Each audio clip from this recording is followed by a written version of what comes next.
రేవంత్ రెడ్డి మాటలు కోటలు దాటుతున్నాయి కానీ కాళ్లు తంగెళ్లు దాటడం లేదని ఎద్దేవా చేశారు బీఆర్ఎస్ అధినేత కేసీఆర్. బస్సు యాత్రలో భాగంగా నాగర్ కర్నూల్లో జరిగిన రోడ్ షోలో పాల్గొన్న ఆయన కాంగ్రెస్ మెడలు వంచి హామీలు అమలు జరిగేలా చేయాలంటే బీఆర్ఎస్ కి మద్దతివ్వాలన్నారు. నా ప్రాణం పోయినా తెలంగాణ తెస్తా అని చెప్పి మరీ తెలంగాణ సాధించానని, ఇప్పుడు మళ్లీ తెలంగాణ ప్రజల తరపున వాదించాలంటే తనకు ప్రజల మద్దతు కావాలని చెప్పారు. ప్రజల తరపున యుద్ధం చేయడానికి తాను సిద్ధమని చెప్పారు కేసీఆర్. ముఖ్యమంత్రి తెలంగాణకు కొత్తగా చేయాల్సిందేమీ లేదని, ఏమీ ఇవ్వకుండా నడిచిన దాన్నే నడిపించవచ్చు కదా, అది కూడా చేతకాకపోతే ఎలా అని ప్రశ్నించారు కేసీఆర్.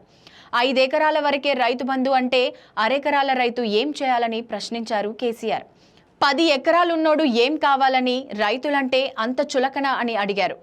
20 నుంచి 30 ఎకరాలున్నోళ్లకు ఇవ్వట్లేదంటే అర్థం ఉందని, మరి 6 ఎకరాల రైతులకి కూడా రైతు బంధు బంధిస్తే ఇంకేం చేయాలన్నారు.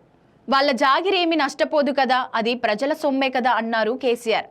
నాగర్ కర్నూల్ బీఆర్ఎస్ అభ్యర్థి ఆర్ఎస్ ప్రవీణ్ కుమార్ అల్లాటప్ప రాజకీయ నాయకుడు కాదని, మాజీ ఐపీఎస్ అధికారి అని నియోజకవర్గాన్ని ప్రపంచంలో పెట్టే స్థాయికి తీసుకుపోయే బాధ్యత తనది అని చెబుతున్నారని, ఆయనకు బలం ఇస్తే సీఎం మెడలు వంచి హామీలు అమలు చేస్తామని చెప్పారు కేసీఆర్. ఒరవడిలో కొట్టుకుపోకుండా భవిష్యత్తు కోసం ఆలోచన చేయాలన్నారు.